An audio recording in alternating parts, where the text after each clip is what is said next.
What was the difference? You spent, what, 5 phases? Two I did derbies, 6 one mount? phases total. 6 phases, I know, round. 7 phases. I did 4 my first go around, and then I Okay. went straight through my second, so 3. So what was the difference between the first 4 and the last 3? Definitely bringing that focus on every look, treating it as if it was my last, and knowing exactly what to expect on each single day of Ranger School. You have to remember, as a student going into it, that it's just a POI.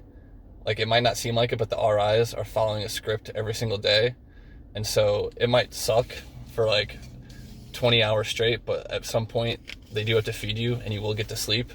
So just keep that in the back of your mind, and to bring a very intense focus every time your roster number gets called for a look, either as a team leader, squad leader, or in a PL/PSG position, that you got to treat that look that if you don't get to go on this look, you're going to be recycling, and you can only do that so many times before you get dropped. And I'd say lean on the recycles. Everybody likes to hate on the recycles, like, oh, everybody recycles for a reason.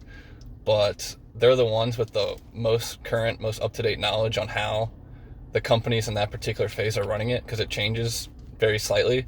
And they're going to have the best ideas for your platoon SOPs and TTPs.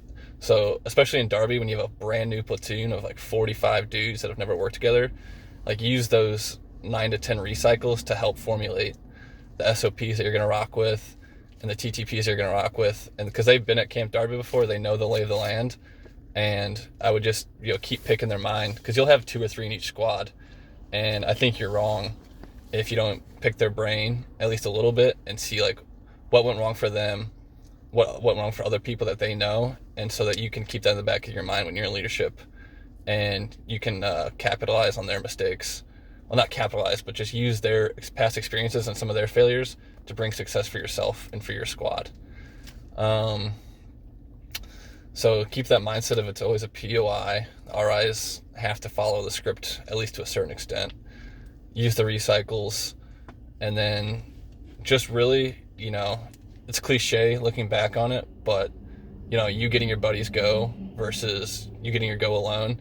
Second time I went through, I was much more intentional with using my prior knowledge of how I'm going to help my squad, how I'm going to help my platoon in very particular ways, whether that's always being a team leader, always carrying heavy stuff, or helping with the planning. I think it really does benefit you to find your niche. And if people view you, like the second time I went through, I was viewed as like a platoon asset that people could count on for a rope team, or doing the rope bridge, or being like part of the paragraph planning for paragraph 3 or paragraph 1 or something like that. So it's not just on your look. When you give 100%, you got to give 90% when somebody else is getting looked at, because they're going to repay that favor when it comes back for you. And so to use all the energy you can, I'm not saying like wear yourself out on every single look, but definitely be the asset that your squad needs you to be when they need you to be there. You can't just get your go and then slack off for the rest of the time, because people will for sure recognize that, and it'll for sure be reflected on peers at the end of the cycle. And a lot of guys get surprised when they peer low but still go forward, or peer out and they have to recycle. But in my experience, it's always pretty obvious who's going to get peered, and a lot of the times it's because people recognize that they really did not put out for other people. They were just in it for themselves. And once they got their go, they either checked out or just did not care about how the platoon did, because they knew they were going forward.